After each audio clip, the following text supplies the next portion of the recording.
जितनी भी वस्तुएं हैं, जितने द्रव्य हैं, जितने तत्व हैं, जितने पदार्थ हैं, वे सब किसी न किसी के लिए उपकारी हैं।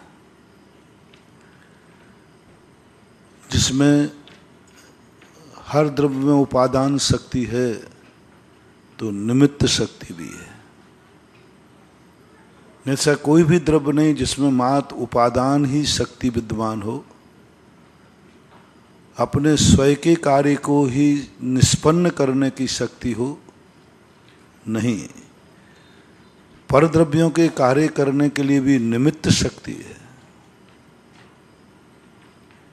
सभी में, चाहे सिद्ध भगवान भी क्यों ना हो, शुद्ध द्रव्य भी क्यों ना हो, सिद्ध भगवान भी दूसरों के लिए निमित्त बनते हैं। जब हम उनको नमस्कार करते हैं तो हमारे असंख्यात गुणे कर्मों की निर्जरा होती है। सिद्ध भगवान भी 700 कोड़ियों के कोड़ दूर करने में निमित्त बने। उनका नाम, उनकी भक्ति, उनका स्मरण कितनी बड़ी। वो भली शुद्ध हो गए तो क्या हुआ, लेकिन उनके निमित्त से, निमित्त का कोई भाव नहीं है, निमित्त का कोई परिणाम नहीं है कि मैं किसी का रोग दूर करूं, लेकिन निमित्त का स्मरण करने मात्र से 700 कोड़ियों के कोड़ दूर हुए। अनादि अनंत काल से लोग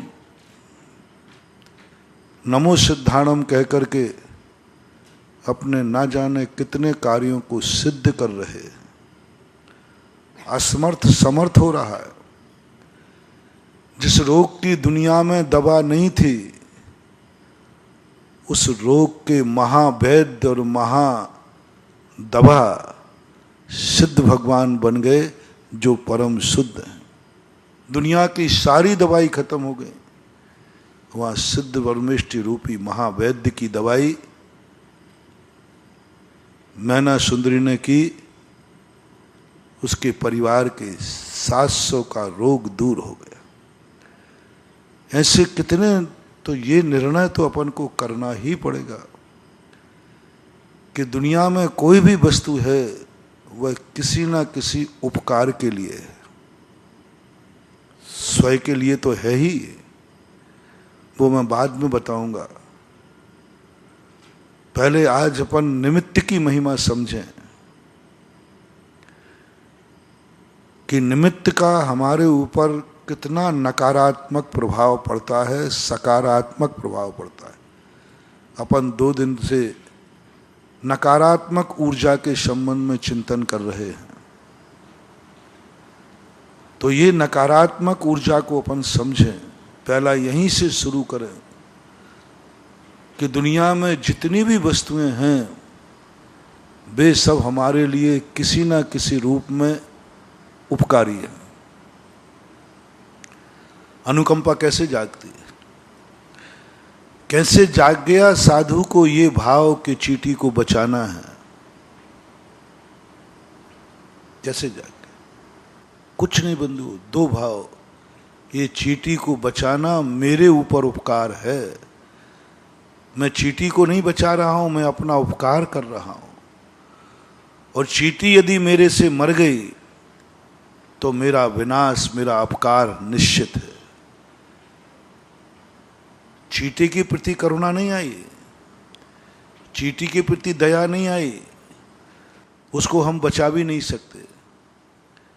लेकिन साधु के संबंध मन में ये भाव आ गया, यदि चींटी मर जाएगी तो नकारात्मक ऊर्जा इतनी ज़्यादा मिलेगी कि मेरा अहिंसा व्रत खत्म हो जाएगा, मेरा मुनि व्रत खत्म हो जाएगा, मेरे में जो इस रत्नत्रय का अतिशय है, शक्ति है, ये खत्म हो जाएगी एक चींटी मरने से।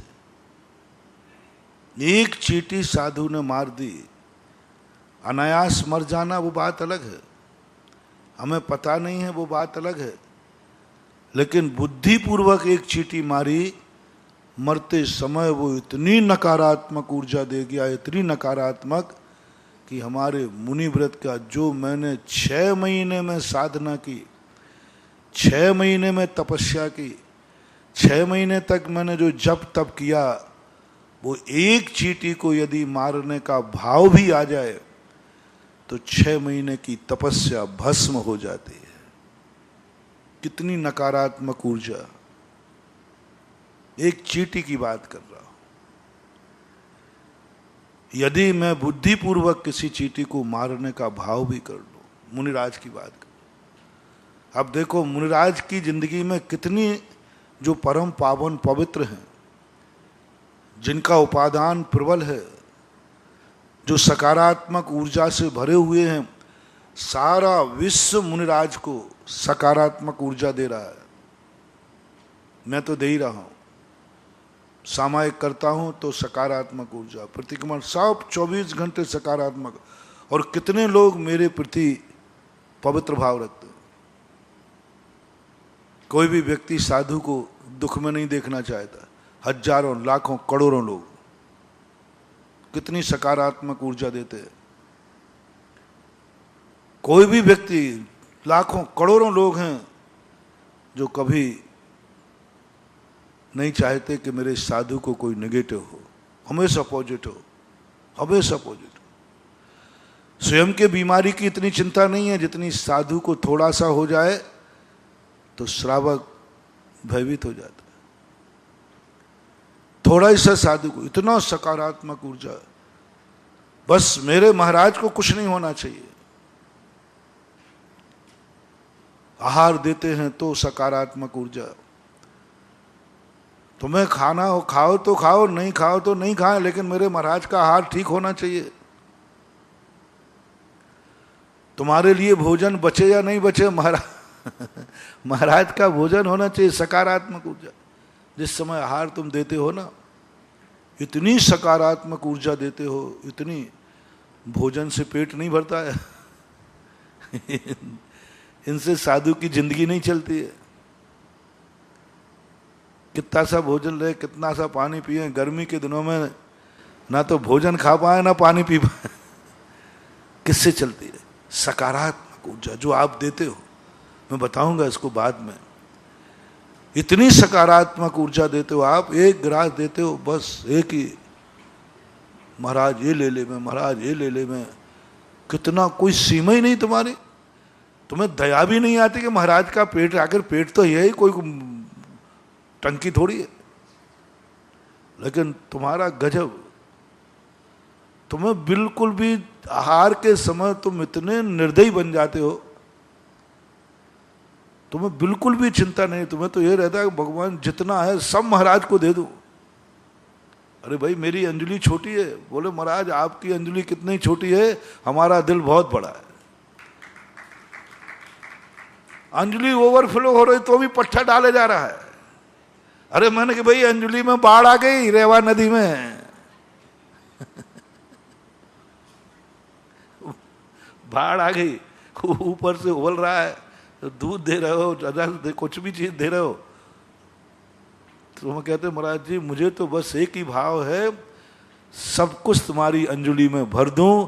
और ये अंजलि कभी भरे ही नहीं, पेट कभी भरे ही नहीं, आप लेते जाओ और हम देते जाए।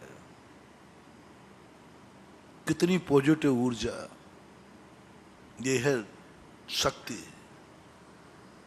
कितनी पॉजिटिव, इस कितनी पॉजिटिव ऊर्जा आप देते हैं।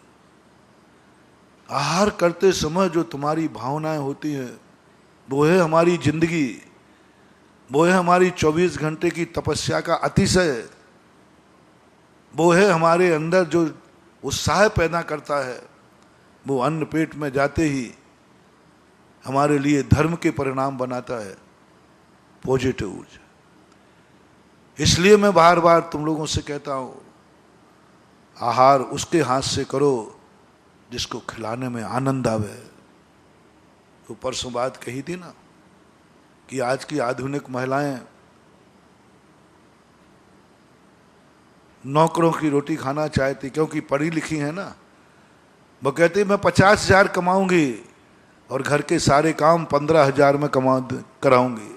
नौकर लगा दूंगी, 15,000 में काम हो जाए, 35,000 बचेंगे। वो नहीं समझ पा रही है। जिन जिन माँ के मन में, जिन जिन स्त्रियों के मन में, जिस जिस बहन के मन में, जिस जिस महिला के घर में जो उसका संबंधी है, बहुत बड़ी बात कह रहा हूं, नेगेटिव ऊर्जा, जब जब ये भाव आ जाए कि इसके लिए मुझे रोटी नहीं बनाना पड़े, नौकर लग जाए तो अच्छा है। सारे भारत की माताएं सुनो, बच्चे को तुमने जन्म दिया, मुझे इसका पालन नहीं करना पड़े, हे भगवान इतनी शक्ति दे दो कि मेरे बच्चे का पालन एक नौकर करे, एक नौकर के लायक मुझे इतनी समर्थ दे दो कि मैं एक नौकर लगा सकूं बच्चे की सेवा के लिए, बच्चे को खिलाने के लिए, बच्चे को घुमाने के लिए, बच्चे को पालने में सुलाने के लिए। क्योंकि मुझे और भी कार्य करना है। कौन सा कार्य करना है? किट्टी पार्टी में जाना है। कौन सा कार्य करना है? मुझे घूमने जाना। कौन से कार्य करना है? मुझे पैसे कमाने जाना है। मुझे कुछ पढ़ी लिखी हूं, 99% आज की महिलाओं को मैं पूछना चाहता हूं कि आधुनिक महिला बहुत पढ़ी लिखी है, गोल्ड मेडल लिस्टेड है और उसे 50 लाख की नौकरी मिल रही है, और बच्चे को है उसका पालन करने के लिए, उसको खिलाने के लिए, पिलाने के लिए, सुलाने के लिए 5,000 में एक दाई मिल रही है। वो पाल देगी, वो सुला देगी, वो घुमा लेगी। आपकी महिलाएं, और उधर 50,000 की नौकरी मिल रही है। सवाल बच्चे के कारण से वो नौकरी पर नहीं जा पा रही है, बच्चा छोटा है, बच्चे के कारण वो घूमने नहीं जा पा रही है, बच्चे के कारण वो सहेलियों के साथ सावन का महीना कहीं मनाने नहीं जा पा रहे, रिश्तेदारी में नहीं जा पा रही। तो उसने अपने पति से कहा मुझे नौकरी करने दो। तो बच्चे को कौन पालेगा? बोले 5,000 रुपए की दाई और 45,000 बचेगा। महानुभाव, अभी बेटा आपका नहीं है, आज पत्थर की लकीर समझ लेना, ये बेटा आपका नहीं है। वो 20 साल तक नौकरानी की हाथ की रोटी खाएगा। जब वो बड़ा होगा तो उसकी नकारात्मक ऊर्जा बोलेगी। जब बचपन ही नौकरानी में निकल गया तो वो भी वही सोचेगा कि मैं नौकरी करूं, बहू आएगी, 50,000 की नौकरी करूं कि दादी माँ, सासू माँ की सेवा करूं, दादी माँ की सेवा 5,000 में हो जाएगी, मैं नौकरी करती हूं। दी सेम, वही का वही, कुछ भी अंतर नहीं आएगा। तुम चिल्लाते रहना, क्योंकि बचपन नकारात्मक ऊर्जा से भरा है उसका। वो किसी का मीत नहीं होगा। वो ऐसो आराम करेगा, नौकरों को रखेगा और तुम्हें कचड़े घर में फेंक देगा, और वो घूमने जाएगा, तुम चिल्लाते रहना। वो सब कुछ करेगा ऐसो, तुम्हारी एक नहीं सुनने वाला। 90% आजकल के बच्चे माँ बाप को भार समझते हैं। 90% कह रहा हूं, माँ बाप को भार समझते हैं। बेटा समझे या नहीं समझे, बहू तो समझती है माँ बाप को। कितनी आप अंदर से सोचो चाहे ऊपर से सोचो, जैसे ही माँ की एक उम्र होती है, हर बहू उसको भार समझती है, यूजलेस। उस बहू की गलती नहीं है, उस बहू की गलती नहीं है। उस माँ को भी बच्चा भार लगा था, बचपन भार लगा था। उसने एक बार भाव किया था कि काश एक नौकरानी रख जाए तो इन बच्चों को संभाल लेवे, मैं नौकरी पे जाऊं। बस वो नकारात्मक ऊर्जा भरती रही और बेटा हाथ से चला गया। सवाल 45,000 रुपए का नहीं है, सवाल सकारात्मक ऊर्जा। जब जब बच्चे को दाई को गोदी में उठाना पड़ेगा, वो बद्दुआ देगी, वो नींद की गोली देना शुरू कर देगी, सोता रहे शांति से, नेगेटिव ऊर्जा देगी। इसलिए मेरा महिलाओं से कहना, माताओं से कहना है, जो जिसकी पत्नी हो उससे कहना है, जो जिसकी बहन हो उससे कहना है, अपने परिवार के लिए नेगेटिव ऊर्जा मत दो, नकारात्मक ऊर्जा मत दो। स्वप्न में भी भाव नहीं करना कि मैं अपनों को रोटी न खिलाकर नौकर खिलावे। उलाहना भी मत देना अपने पति को। कभी वरदान भी बस के एक ही मांगते रहना, हे भगवान मेरे हाथों में इतनी ताकत दे देना, जब तक मैं जिंदा हूं मैं सदा अपने बेटे की सारी सेवा मैं करता रहूं। पॉजिटिव ऊर्जा मुझे कभी नौकर, मेरा परिवार मेरे जीती जी होटल में नहीं खाएगा। हे भगवान ऐसा दिन नहीं आ जाए कि मेरे परिवार को मैं अपने हाथ से रोटी न खिला पाऊं। होटल में नहीं खाएगा। आज का तो फैशन बन गया, हफ्ते में एक दिन तो जाना ही है। सब नकारात्मक ऊर्जा।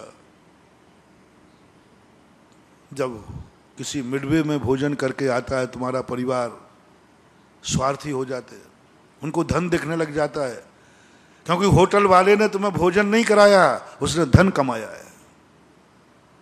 उसका कोई भाव नहीं कि तुम्हें क्या है। उसका तो मूल पर्पस होटल वाले का क्या है? पैसा कमाने के लिए उसने भोजनालय खोला है कि तुम्हारा पेट भरने के लिए? पैसा कमाने 100% पे तुम्हारे से उसको कोई लेना देना नहीं। अब वो अन्न तुम्हारे पेट में जाएगा, तुम इतने स्वार्थी हो जाओगे कि एक दूसरे के धन की चोरी करने लग जाओगे, पैसा छुपाने लग जाओगे। तुम्हें बाप महत्वपूर्ण नहीं होगा, पैसा महत्वपूर्ण होगा। तुम्हें माँ महत्वपूर्ण नहीं होगी, पैसा महत्वपूर्ण होगा। माँ बाप को बेटा बहू महत्वपूर्ण नहीं होंगे, पैसा महत्वपूर्ण होगा। तुम्हारा कुछ भी नहीं, तुम्हारा एक ही मतलब पैसा। तुम पैसे के कारण एक दूसरे को बोलना बंद कर दोगे, एक दूसरे झगड़ा करने लग जाओगे, माँ बाप को गाली देने लग जाओगे।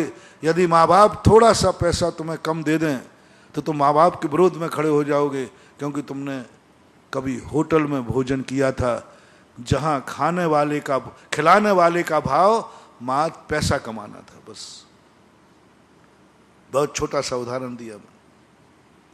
उसके हाथ की रोटी नहीं खाना है तुम्हें जो पैसा कमाने के लिए खिलावे। बस मैं तुम्हें खिलाने के खाने के लिए मना नहीं कर रहा हूं। बस एक मैं अपने भक्तों से कहना चाहता हूं, सभी से, पूरे परिवार से, माँ बाप से भी कहना है कि तुम कभी अपनी जिंदगी में कभी उसके हाथ की रोटी मत खाना जो तुम्हारे लिए खिला नहीं रहा है, पैसे कमाने के लिए खिला रहा है। बस ना मुझे होटल का नाम ले रहा हूं, ना कहीं का नाम। पहले देख लो, यह व्यक्ति जो हमें भोजन खिला रहा है, यह व्यक्ति हमें चाट पकौड़ी खिला रहा है, यह व्यक्ति हमें मावा मिष्ठान खिला रहा है, यह हलवाई हमें पूरी कचौड़ी खिला रहा है, कुछ भी खिला रहा है। मैं कुछ भी नहीं बोल रहा हूं। बस खाने के पहले मेरा एक मंत्र ध्यान रख लो, यह मुझे किस लिए खिला रहा है। आप होटल में जाओगे, मिठाई खिलाएगा, मावा मिष्ठान, मुझे कुछ भी लेना देना नहीं। किस लिए खिला रहा है ये जवाब मांगता हूं मैं। नकारात्मक ऊर्जा कहां से शुरू कर रहा हूं? मैं बहुत सोच रहा हूं कि मैं इतना आशीर्वाद दे रहा हूं, मैं इतनी भावनाएं भा रहा हूं आप लोगों को सुखी बनाने की, सुखी नहीं बना पा रहा हूं। इतने जाप मालाएं आप लोग कर रहे हैं, इतना धर्म, जितना धर्म तुम लोग कर रहे हो, इतने धर्म की जरूरत नहीं, बहुत ओवर हो रहा है। जिंदगी भर मालाएं फेरते हो गए तो कुछ नहीं हो रहा है। अरे इतना करने की क्या जरूरत थी, आड़म ताड़म में भी काम हो गया, क्या समझ में नहीं आ रहा मुझे। शास्त्रों में मैंने पढ़ा कि इतना धर्म तो मैंने देखा नहीं भाई, जितना आप और हम कर रहे हैं। बहुत धर्म कर रहे हैं बंधु, बहुत बहुत ओवरफ्लो है, धंधा बहुत अच्छा चल रहा है, लेकिन बचत कुछ नहीं हो रही है। धंधा बहुत अच्छा चल रहा है, सब बढ़िया चल रहा है, लेकिन बचत महीने का अंतिम सप्ताह है कड़की में बीत रहा है, कहां जा रहा है पैसा। इतना पुण्य हो, एक सिद्ध चक्र मंडल विधान में 700 कोड़ियों के कोड़ दूर हो गए, यहां तो जिंदगी निकल गई, एक फुड़िया ठीक नहीं हो पा रही। एक छोटे छोटे सी बातें, भक्तांबर का एक इस बार पढ़ा 48 ताले टूट गए। पूरी कथाएं पढ़ो, पूरी कथाएं देखो, कैसे कैसे चमत्कार, कैसे कैसी बातें। और आज अपन लोग जिंदगी भर हो जाती है, मालाएं फेरते, पूजा अभिषेक करते, कुछ नहीं हो रहा है। क्या कारण है? नकारात्मक ऊर्जा कहां से शुरू हो रही है? तुमने अपनी जिंदगी में, आज हर व्यक्ति स्वार्थी हो रहा है। तुम एक ही कहते हो महाराज, बहन भली ना भैया, सबसे भला रुपया। कैसे हो रहा है इतना स्वार्थी? कुछ नहीं दिखता उसको। आज जितने घरों में भाई भाई में कोई बात होती है, झगड़ा धन दौलत के लिए होती है, पैसों के लिए होती है, मकान जायदाद के लिए होती है। अनेक कारणों में एक कारण है, आपने कहीं कभी किसी ऐसे व्यक्ति के हाथ से तो रोटी नहीं खाई, मिठाई तो नहीं खाई, जो पैसे कमाने के लिए तुम्हें खिला रहा हो। उसने दुकान तुम्हें खिलाने के लिए खोली है कि पैसा कमाने के लिए खोली है। मैं मिठाई खाने का विरोधी नहीं हूं। किसके यहां मिठाई खाना, किसके हाथ की मिठाई खाना, पहले पूछो हलवाई ने पैसे कमाने के लिए में मिठाई रखी है कि तुम्हारा मीठा मुंह कराने के लिए उसने मिठाई की दुकान खोली है? बोलो। पैसे कमा ले, तुम्हें मीठा खिलाने के लिए नहीं। पैसा बिना मिठाई के नहीं मिलेगा, इसलिए मिठाई रख ली। उसका उद्देश्य तो क्या है? पैसा कमा। उसके हाथ की मिठाई मत खाना, चाहे दिवाली क्यों ना हो, बिना मिठाई के रह जाना। पैसे कमाने वाले की मिठाई हाथ से नहीं खाना। चाट पकौड़ी का ठेला लगा है, किसके लिए? तुम्हारी रसना इंद्री के लिए क्या पैसे के लिए? बस वहां से चाट पकौड़ी मत खाना। मिडवे में गए, रोटी बन रही है, किस लिए उसने मिडवे खोला है? बोलो जल्दी। पैसे के लिए मत खाना, सूखी रोटी खा लेना, बस उसके हाथ का मत। नकारात्मक ऊर्जा, तुम इतने स्वार्थ से भर जाओगे। और जो जिंदगी भर नौकर के हाथ की रोटी खाता है, गारंटी मेरी है, कोई एक आध अपवाद को छोड़कर 90% लोग माँ बाप के प्रति बुरे भाव करेंगे वृद्ध अवस्था में। नकारात्मक ऊर्जा देता है नौकर, क्योंकि वो तुम्हें रोटी बनाने के लिए रसोड़ा नहीं बना है, वो पैसा कमाने के लिए रसोड़ा बना है। तुम्हारे यहाँ जो रसोईयन बनी हकी है, वो तुम्हारे रोटी खिलाने के लिए है कि उसका पैसा कमाना है? पैसा कमाना। नेगेटिव ऊर्जा। आपके घर में बर्तन साफ कर रही है वो, नेगेटिव ऊर्जा। 2 बर्तन ज्यादा रख के देख लो। आपके घर में वो झाड़ू लगा रही है, आपके घर को साफ करने का भाव है कि उसका 2 रुपया कमाने का भाव है? नेगेटिव ऊर्जा। कम से कम और किसी में कर पाओ या ना कर पाओ, झाड़ू में कर पाओ या ना कर पाओ, कपड़ों में कर पाओ या ना कर पाओ, कम से कम जिस अन्न से खून बनता है, जिस अंग से हमारी बुद्धि चलती है, कम से कम खाने की वस्तु उसके हाथ से मत खाना जो पैसा कमाने के लिए तुम्हें खिला रहा हो। घर घर में वात्सल्य, घर घर में प्रेम, एक दूसरे की इज्जत।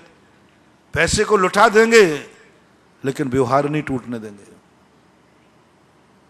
मैं इसलिए अब ये सारे चिंतन करने लगा क्योंकि जो शक्तियां हमारे शास्त्रों में थीं वे फैल हो रही है। मुझे मजबूरी है ये चिंतन करते समय। डॉक्टर जब दवाई देता है और वो गारंटी शर्तियन देता है और मरीज ठीक नहीं होता तो फिर उसको चिंतन करना पड़ता है। आज मैं मजबूर हूं इन बाहरी चिंतन करने के लिए, मुझे करने की जरूरत नहीं थी। मुझे शास्त्रों के चिंतन से ही फुर्सत नहीं है। शास्त्र का ही भंडार इतना है कि अभी तक हम पूरे शास्त्र नहीं पढ़ पाए। पारो नथ सुदीर्णम भयम च दुम्मेह। मैं बहुत बुद्धिहीन हूं, शब्द में बुद्धिहीन हूं, अर्थ में बुद्धिहीन हूं, बहुत बुद्धिहीन हूं। कई बार जब पूज्य आचार्यों की गाथाएं पढ़ता हूं, थोड़ा अर्थ ध्यान में नहीं आता, मैं बहुत निंदा करता हूं कि हे भगवान, कम से कम इतना ज्ञान तो दे देता कि मैं तेरी बात तो समझ जाता और दुनिया की समझो या नहीं समझो। गुरु की बात ही नहीं समझ पा रहा हूं। जिन आचार्यों ने परम करुणा उपकार करके मेरे लिए, मुझे तो वर्तमान का जितना शास्त्र हैं सब ऐसे लगता है सब मेरा कोर्स तैयार किया है मेरे पूर्व आचार्यों ने। कोर्स है मेरा, उन्होंने अपने लिए तो तैयार किया नहीं, ये तो पक्का है। अपने लिए तो ग्रंथ लिखने की उनको जरूरत ही नहीं थी। जितने शास्त्र लिखे, मैं तो अपन लोगों को नहीं कहता हूं, आप लोगों को नहीं कहता हूं, मैं तो कोई भी आचार्य का शास्त्र देखता हूं प्रमाणिक तो तुरंत ऐसा लगता है ये शास्त्र मेरे लिए लिखा है। मैं एक विद्यार्थी हूं और मेरे वे गुरुजन हैं, समंत्रवत, कुंद कुंद, उमा स्वामी, पूज्यपाद, अंकलन, जितने भी आचार्य हैं, इन सब का जो भी ग्रंथ, चाहे तत्वार्थ श्लोक वार्तिक हो, चाहे राज, कोई भी ग्रंथ मेरे पास आता है, बस ये कोर्स, ये कोर्स। कई बार तो ऐसा भी लगता है भगवान गुरुदेव, आपने सोचा नहीं कि इतना कोर्स तो मैं पूरी जिंदगी में नहीं पढ़ पाऊंगा, थोड़ा कम लिखते, कम लिखते। इतना कोर्स लिख दिया, इतना कोर्स। जैसे कभी विद्यार्थी कहता है अरे भाई साहब इतना कोर्स हो गया कि साल भर में नहीं पढ़ पाऊँ। मुझे भी लगता है कई बार कि भगवान थोड़ा कोर्स बनाते समय मेरी क्षमता तो देखते। किसका कोर्स बना रहे हो? जिस समय तुम थे उस समय के विद्यार्थी बड़े चतुर थे, एक पाठी थे, एक बार सुन लेते थे, लिखते भी नहीं थे, याद कर लेते थे। एक बार पढ़ लिया, बीज बुद्धि, आहा, कोष्ठ बुद्धि, पादानुसारी बुद्धि, संभिन्न सूत्रत्व बुद्धि, 10 पूर्वत्व बुद्धि, चतुर्दश पूर्वत्व रिद्धि, ये रिद्धिधारियों के लेकर के कोष आपने बनाया होगा, मैं पता चल गया। लेकिन कभी हम जैसे बुद्धिहीन का ज्ञान नहीं किया प्रभु। हाँ, जब रिद्धियों का पूज्यवर त्रिलोक प्रणति में रिद्धियों का वर्णन आया, एक एक रिद्धि को पढ़ करके मुझे, अब पहले मैं कोसता था भगवान को, जिनवाणी लिखने वालों को, हे भगवान इतना कोर्स रख दिया कैसे पढ़ूं मैं। अब पता चला कि तुझे बनाया ही नहीं था, मैंने तो इनको बनाया था। मेरी क्लास में तेरे जैसे बुद्धू थे ही नहीं। आहा, मेरा कॉलेज को तू क्या समझता है?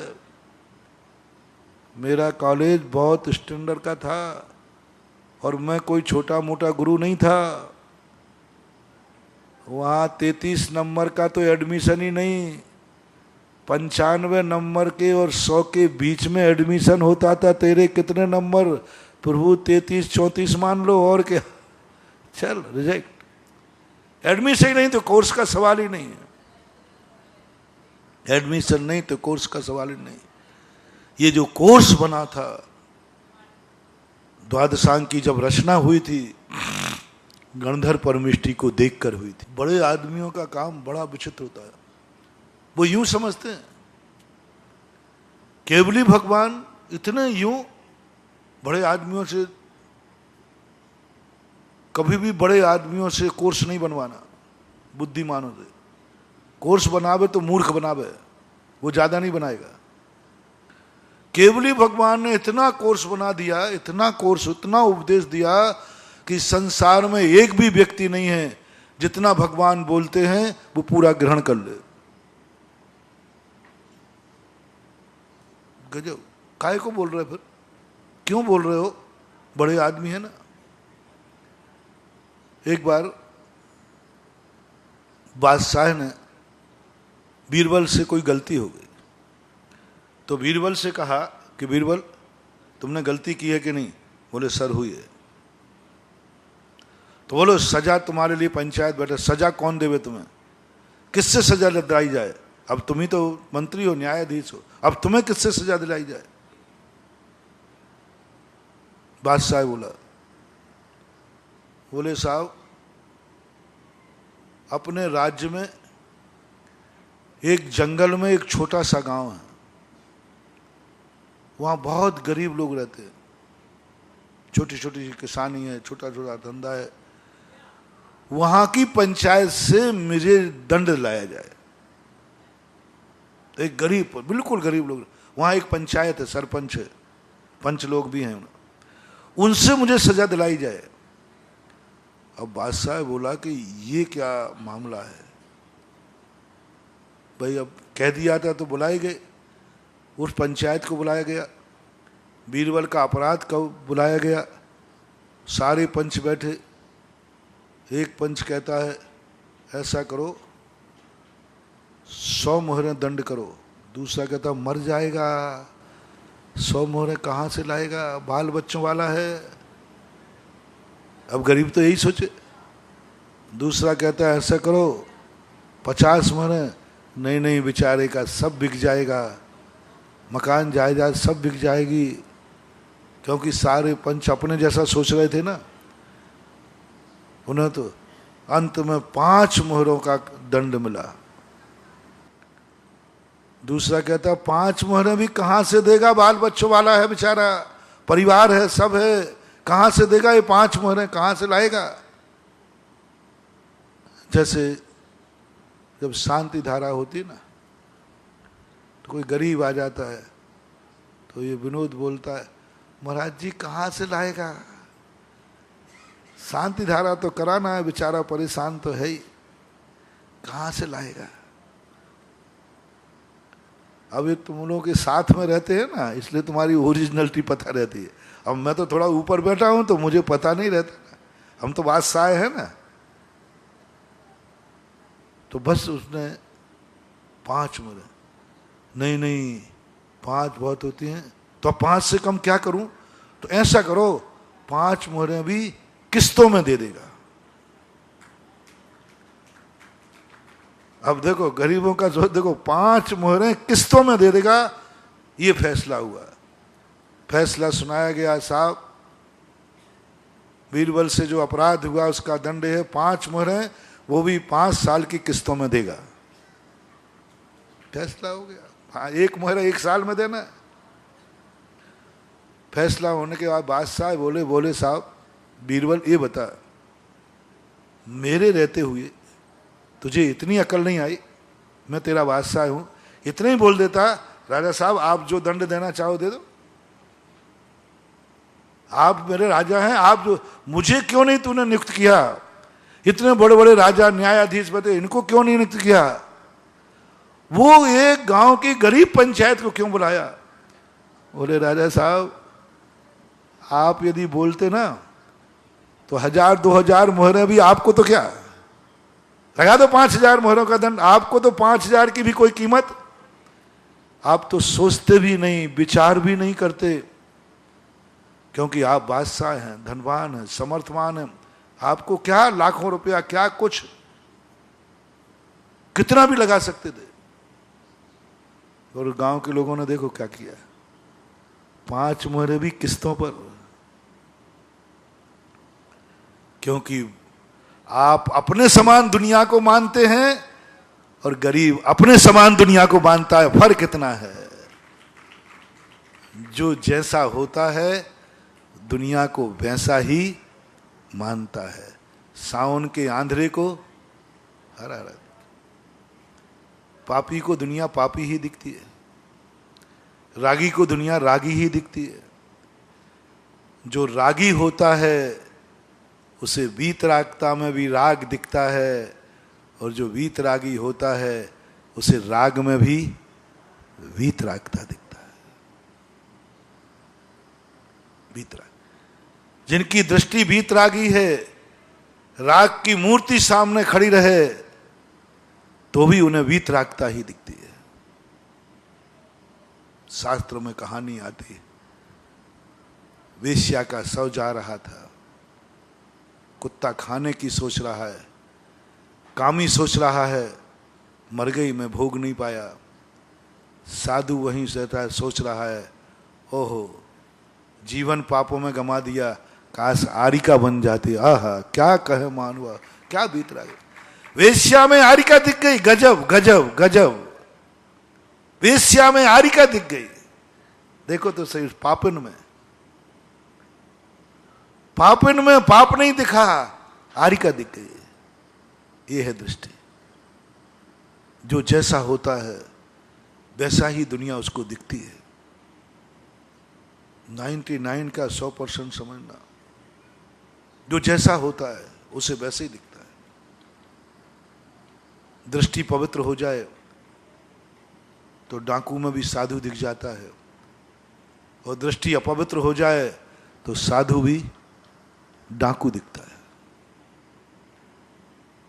दृष्टि बदल जाए, बहुत बड़ा सोच है ये। पता नहीं क्या प्रकृति का स्वभाव है, जो व्यक्ति जैसा होता है दुनिया वैसी ही दिखती है। तुम एक बार अच्छे इंसान बन के देखना।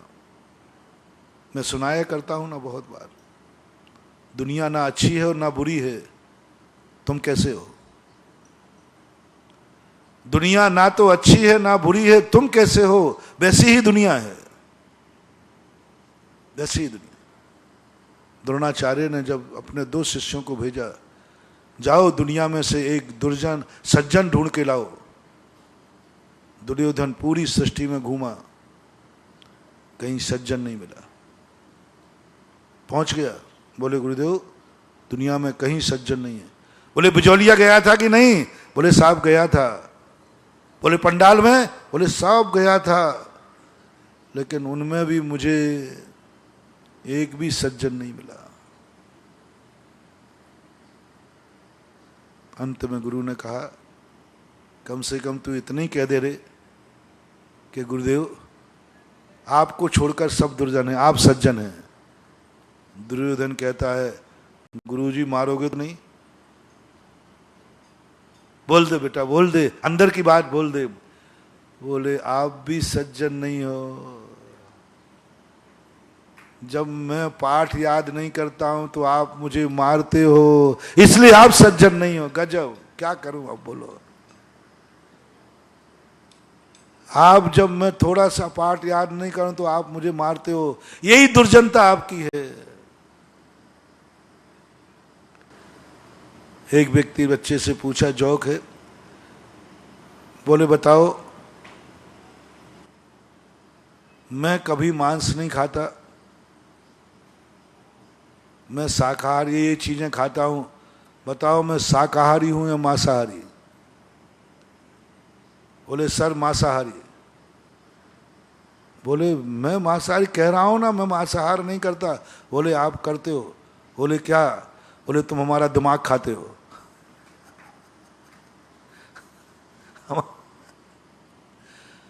अब जिस बच्चे को मारना ही दुर्जनता दिख जाए, द्रोणाचार्य ने आंख नीची कर ली।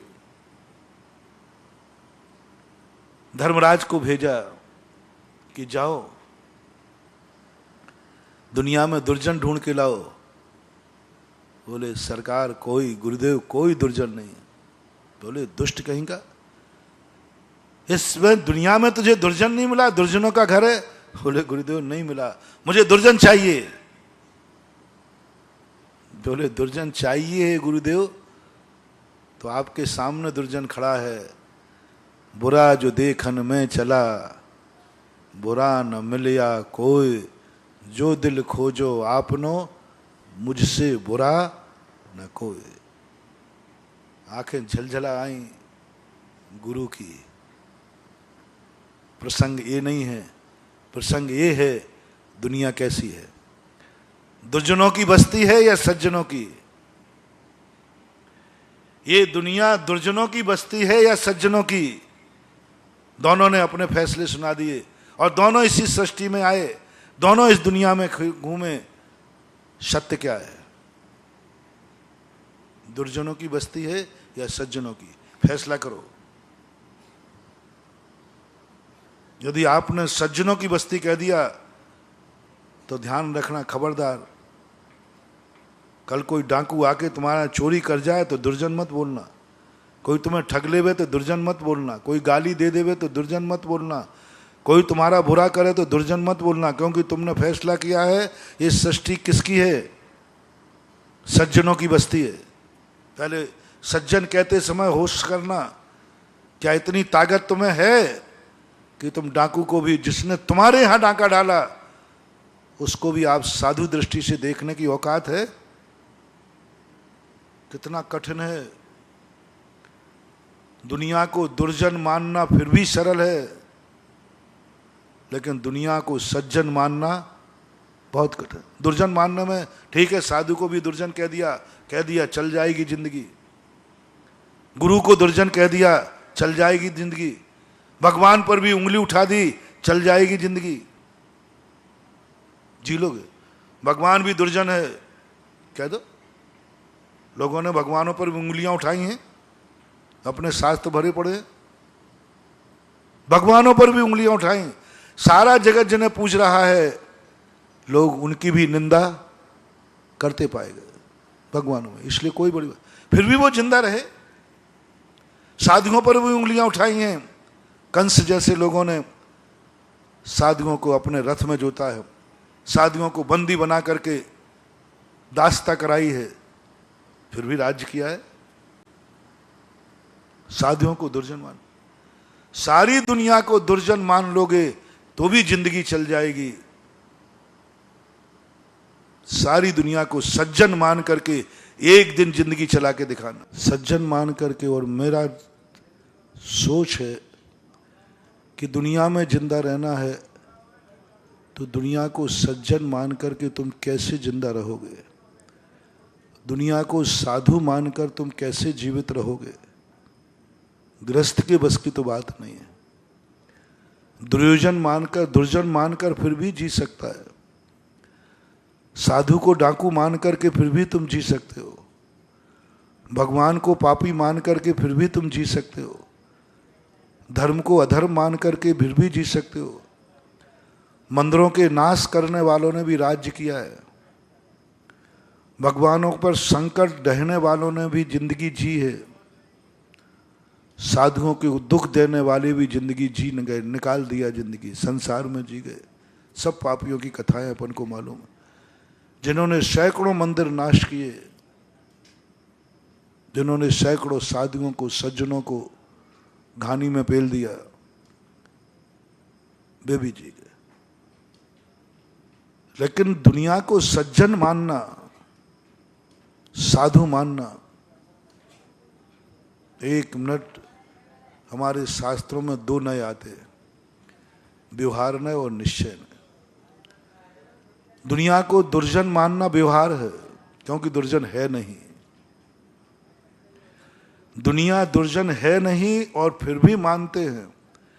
व्यवहार किसे कहते हैं? ये किताब मेरी नहीं है, पुद्गल की है, ये किताब मेरी है, ऐसा कहना ये व्यवहार है। ये मकान पुद्गल से बना है, गारे ईंटे से बना है, फिर भी कहना ये मेरा है, व्यवहार है। परिवार के सदस्य सब मेरे से पृथक हैं, फिर भी कहना ये मेरा है। ये पिछी मेरे से भिन्न है, फिर भी कहना मेरी पिछी है। ये शरीर आत्मा से भिन्न है, फिर भी मेरा कहना ये व्यवहार है, जितनी पर वस्तुओं को मेरा कहना। इसलिए संसार को दुर्जन कहना व्यवहार है, क्योंकि दुर्जन है नहीं, फिर भी हम दुर्जन कह रहे हैं, व्यवहार में आ सकता है। लेकिन निश्चय नए दुनिया को सत्य मानता है, शुद्ध मानता है, सिद्ध मानता है। व्यवहार नए में चोर मान लीजिए, चोर साधु भी मानता है, अपन मान लेते अभी। व्यवहार नए दुनिया को चोर मानता है, दुनिया की वस्तु को अपना मानता है। पर वस्तु चोर किसे कहते हैं? आध्यात्मिक भाषा, सैद्धांतिक भाषा। दूसरे के आप व्यवहार जो आप लोगों की चोरी है वो तो आप दर्शन के अनुसार चोर है, पर वस्तु को अपने मानना यही चोरी है। शास्त्रों में आया, अरहंत भगवान को भी चोर कह दिया, क्योंकि पुद्गल वर्गणाएं अभी वो ग्रहण कर रहे हैं। पुद्गल वर्गणाएं ग्रहण की हैं, आघातिया कर्म अभी विद्यमान है, पर हैं। पर को ग्रहण करना ही अपराध है, चोर है। तो दुनिया को व्यवहार के अनुसार, व्यवहार दुनिया को चोर मानता है, दुर्जन मानता है। चोर है नहीं कोई, दुर्जन है नहीं कोई दुनिया में। मैंने पहले ही कह दिया, हर वस्तु अपने आप में अपने लिए है, तो दुर्जन का सवाल ही नहीं है, कोई दुर्जन नहीं। लेकिन फिर भी दुनिया दुर्जन मानो, दुनिया चल जाएगी। और निश्चय न कहता है दुनिया सज्जन है, व्यवहार न कहता है दुनिया अशुद्ध है, और निश्चय न कहता है दुनिया शुद्ध है। एक दिन तुम दुनिया के इस निश्चय के अनुसार जीना दिखा दो, आप ग्रस्त। निश्चय न कहता सब भगवान है, व्यवहार न कहता सब चोर है, डाकू है, और निश्चय न कहता सब भगवान है। बोलो दुनिया कैसी है, सज्जन या दुर्जन? सोच के बोलना। जो बोलोगे वही तुम्हारी जिंदगी में अनुभव में आना चाहिए, प्रैक्टिकल करना है। दुर्जन बोलोगे तो तुम्हें जीने के लिए मौका मिलेगा, तुम अपनी चोरी बचा सकोगे, ताला लगा सकोगे, रिपोर्ट लिखा सकोगे, चोर को दंड दिला सकोगे। और यदि तुमने सज्जन बोल दिया तो प्रैक्टिकल करना पड़ेगा। दुनिया चोरमय देख रहे हो या भगवानमय देख रहे हो? शास्त्रों में कहना भगवान, सब भगवान है, सब भी शुद्धाहु शुद्ध नया। एक क्षण देखिए तो दिखाओ, दो मैं प्रैक्टिकल करके बताता हूं। एक क्षण को अपन मान लें संसार भगवानमय है। जैन दर्शन और वैष्णव दर्शन। निश्चय नहीं कहता है, सज्जन पुरुष कहता है मुझे सृष्टि सज्जनमय दिख रही है, भगवानमय दिख रही है, कण कण में भगवान है। मान लिया? देखो कितनी विशाल दृष्टि, कितनी सज्जन दृष्टि। कण कण में भगवान है, कण कण में भगवान है, कण कण में भगवान है। पुनः वाक्य को रटो, पुनः रिपीट कर रहा हूं, कण कण में बोलो। और जैन दर्शन के अनुसार, निश्चय नहीं के अनुसार, कण कण भगवत रूप है, सभ्य शुद्धाहु शुद्ध नया। अब दोनों दर्शनकार कण कण में भगवान है, सावधान। किस पे बैठे हो?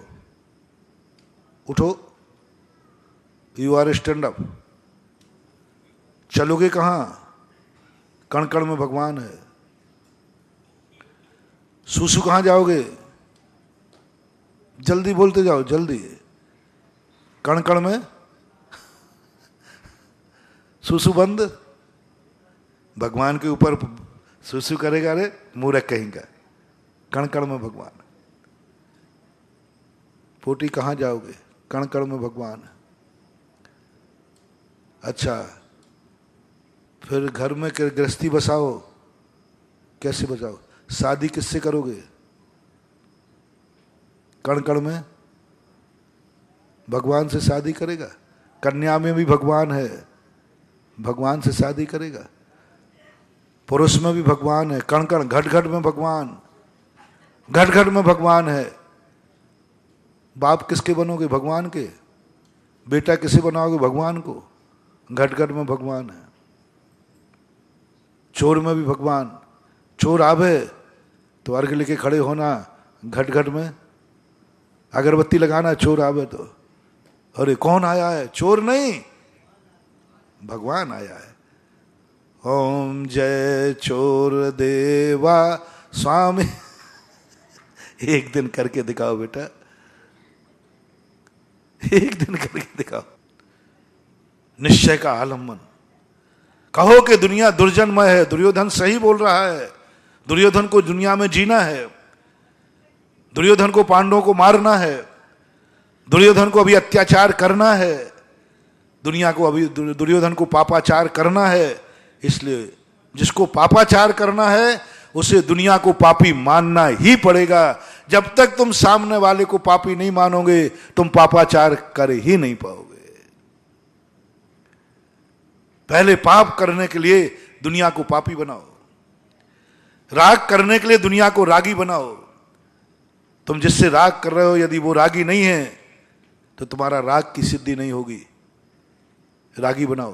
दुनिया को रागमय देखो, दुनिया को रागमय देखो। द्वेष करना है तो दुनिया को द्वेषमय देखो, दुश्मन दृष्टि से देखो। जो तुम्हें करना है दुनिया को वैसा मानना पड़ेगा। फैसला करो। यदि दुनिया में पाप करना है तो दुनिया को पापी मानना पड़ेगा। दुर्जनता करना है तो दुनिया को दुर्जन मानना पड़ेगा। दुर्योधन ने बहुत दुनिया के लिए सबक दिया। मैं दुर्योधन हूं, मुझे दुष्टता करना है, दुर्जन करना है, इसलिए मैं दुनिया को दुर्जन मानूंगा, तभी मेरी दुर्जनता। दुनिया को मैं पापी मानूंगा तभी मैं पाप कर पाऊंगा। क्योंकि पापी पाप के साथ ही पाप कर सकता है, रागी राग के साथ ही राग कर सकता है, दुश्मन दुश्मन के साथ ही दुश्मनी कर सकता है। डाकू और साधु की दुश्मनी नहीं बनेगी, मित्र दुश्मन की दुश्मनी नहीं बनेगी, रागी और वीतरागी के संबंध नहीं बनेंगे। एक वीतरागी हो और एक रागी हो तो संबंध बन जाएगा? नहीं बनेगा। सीता वीतरागिनी थी और रावण रागी था, नहीं बना। और दोनों रागी होते तो बन जाता। करना ही पड़ेगा। अब फैसला करना है अपन सबको, दुनिया को कैसी मानूं? जो दुर्योधन के समान दुर्जन मानूं या धर्मराज के समान सज्जन मानूं? बहुत जबान बहुत खोल के देना। तपोदय तीर्थ क्षेत्र पे बोल रहे हो, झूठ मत बोल देना। बोलना तो पड़ेगा, बुलवाऊंगा तो सही। मौन से तो काम चलेगा नहीं। या तो दुनिया को दुर्जन मानो या सज्जन मानो, और जो मानोगे वही तुम्हारी जिंदगी में देखने में आना चाहिए। जब दुनिया सज्जन है तो वह घर में ताला नहीं लगना चाहिए। आज से ताला बंद, क्योंकि दुनिया कैसी है? बोलो ना, सज्जन है। दुनिया सज्जन है, ताला किस लिए? दुनिया में रात में फिर डरना नहीं चाहिए, कहीं डर नहीं लगना चाहिए, क्योंकि दुनिया कैसी है? सज्जन है। कर सकोगे? नहीं कर सकोगे। कर सकोगे, ताले खोल के रख सकोगे, एक रात निडर होकर रात में घूम सकोगे, क्योंकि मेरी दृष्टि में दुनिया सज्जन है। सज्जन है। एक दिन सोच के दिखाओ। निश्चय की बात कहना सरल है। एक दिन की जिंदगी भगवान बन के दिखाओ। सारी दुनिया भगवानमय है, सब दुनिया शुद्ध है। एक दिन जिंदगी जी लो, मानवा बहुत कठिन है। अब आपको समय ज्यादा खराब नहीं करें, बीच में वैसे ही खराब हो गया। दुनिया कैसी है? बोलो, जल्दी बोलो। चल भाई, ऊपर तुम ही लोग बोल दो। दुनिया कैसी है? एक बोलो बेटा। तुम भी बोलोगे तुम भी फंसा दूंगा मैं तुम्हें,